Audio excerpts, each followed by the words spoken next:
They fined me for parking in my own driveway, but they didn't know that one ticket would take down their entire board.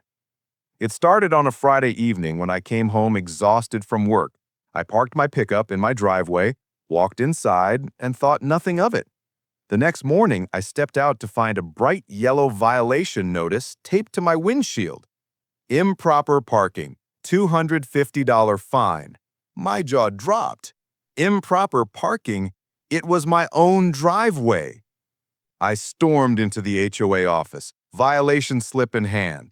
The president, Ms. Green, smirked as she explained.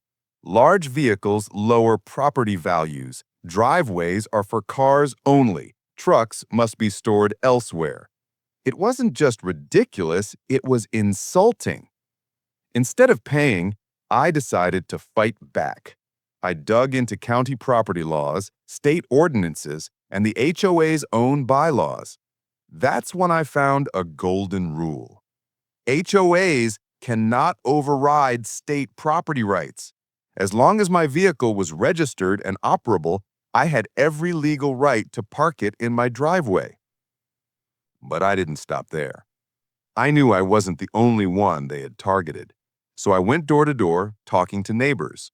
Sure enough, dozens had similar stories: unfair fines, petty violations, threats of liens.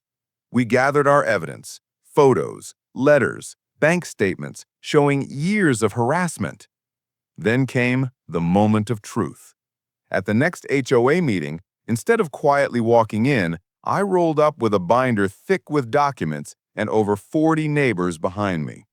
When Ms. Green tried to announce new fines, I stood and projected copies of the bylaws and state laws onto a screen. According to this, every fine you've issued for driveway parking is illegal. You've been extorting homeowners for years. The room erupted. Neighbors cheered, shouted, slammed their fists on the tables. Phones recorded everything. Ms. Green's face went pale as people demanded her resignation on the spot. But it didn't stop there. The evidence we collected was forwarded to the state HOA regulatory office. Within weeks, the entire board was investigated and dissolved for abuse of power. The best part? A new board was elected, made up of actual neighbors who valued fairness. Now, when I park my truck in the driveway, I don't just see a vehicle, I see victory. Because sometimes the smallest ticket can bring down the biggest bullies.